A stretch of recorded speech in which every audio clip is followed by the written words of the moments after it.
Universitas Medika Sudarman. Saya bidan semester 5. Di sini saya akan melakukan penyuluhan terkait remaja pada anemia. Sebelumnya saya di sini punya media. Ini kakak-kakaknya masih remaja ya? Ya.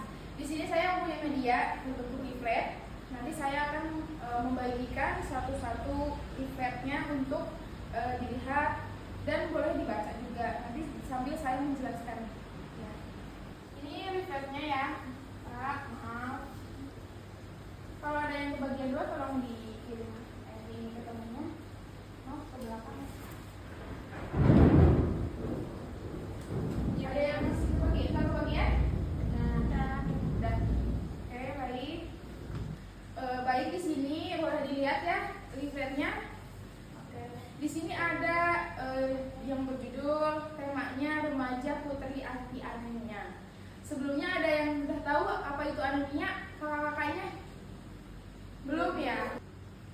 Di sini ada pengertian anemia. Anemia adalah keadaan di mana kadar hemoglobin kurang dari normal 12 gram per sen, atau sering disebut penyakit kurang darah, yang sebagian besar disebabkan karena kekurangan mengkonsumsi zat besi. Anemia ini umumnya terjadi pada wanita dan remaja. Jadi kakak-kakak, anemia itu adalah kurangnya kadar hemoglobin pada darah kita. Nah, kadar hemoglobin itu normalnya di dalam tubuh kita 12 gram sampai 16. Kalau misalkan kakak-kakaknya HB-nya kurang dari 12 ke bawah, itu udah disebut anemia. Kenapa wanita lebih mudah terkena anemia? Ada yang tahu nggak, Mbak? Nah, di sini ada yang pertama, wanita membutuhkan zat besi 2 kali lebih banyak daripada pria, karena wanita itu mengalami haid setiap bulan. Terus wanita juga akan kehilangan darah yang banyak jika wanita itu sudah mau beranjak untuk melahirkan. Seperti itu.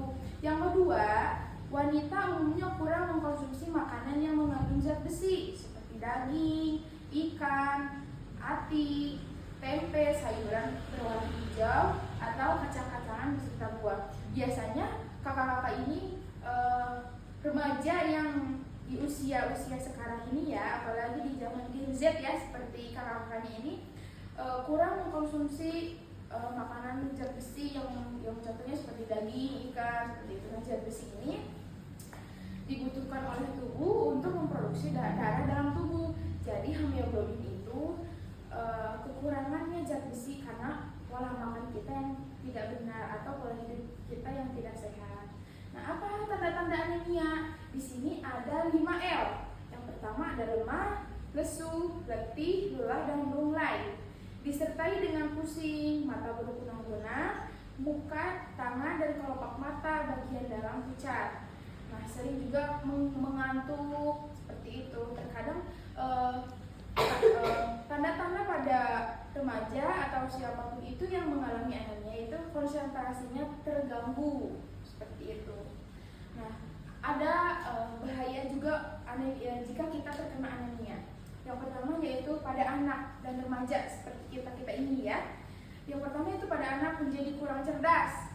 Yang kedua ada semangat belajar menurun, mudah terserang penyakit, pertumbuhan tubuh terhambat sehingga tinggi badan tidak maksimal. Nah, kalau pada anak itu pertumbuhannya terhambat, perkembangannya juga terhambat. Yang kedua ada pada ibu hamil dan ibu menyusui. Yang pertama yaitu dapat menimbulkan pendarahan sebelum dan sesudah melahirkan. Nah, pada ibu hamil yang kekurangan hemoglobin atau anemia di dalam tubuhnya akan mengalami pendarahan maupun itu sesudah melahirkan atau sebelum melahirkan. Nah, di sini juga buat ibu hamil dan menyusui. Nah, buat ibu hamil juga bisa ke bayinya ya, bisa terkena juga bayinya, berat badan bayi itu menjadi rendah. Dilahirkan misalkan normalnya bayi itu kan 2 kilo setengah ya kakak. Nah, kalau misalkan pada penderita ibu hamil yang penderitanya anemia, itu bisa jadi kurang dari 2 kilo setengah berat badannya. Nah, untuk ibu menyusui itu biasanya menyebabkan jumlah ASI dan kualitasnya menurun. Nah, kalau pada ibu menyusui yang terkena anemia itu biasanya produksi ASI-nya itu menurun. Nah, pada wanita itu Yang pertama, daya tahan tubuhnya menurun, kebugaran menurun, kemampuan bekerja juga menurun, seperti itu. Bagaimana cara pencegahan anemia? Cara pencegahan anemia yaitu satu, makan makanan yang mengandung zat besi. Nah, di sini tertera ada makan makanan yang mengandung zat besi. Yang pertama ada sayur berwarna hijau tua, seperti daun kangkung, daun katuk, daun singkong, bayam, sawi, dan lain-lain. Yang kedua ada makanan hewani, contohnya seperti ikan, daging, hati, ayam.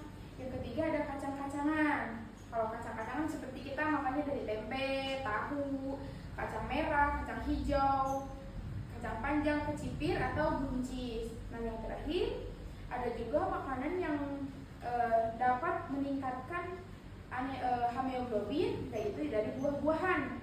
Buah-buahannya yaitu contohnya seperti jeruk, pepaya, rambutan, buah. Nah, yang kedua untuk pencegahan untuk pada remaja ya, seperti kita ini, karena kan dari pola makan, pola hidup kita kan gak sehat. Nah, dianjurkan minum tablet penambah darah seminggu sekali dan setiap hari selama haid. Misalkan kakaknya dianjurkan nih minum seminggu sekali tablet penambah darah. Kakaknya lagi haid nih, misalkan haidnya tuh biasanya 7 hari. Nah, setiap hari itu dianjurkan untuk minum tablet penambah darah. Karena kenapa harus minum tablet penambah darah? Karena setiap hari kan kita lagi haid menurun darah terus. Nah, seperti itu. Bagaimana kakak-kakaknya sudah paham apa yang saya sampaikan?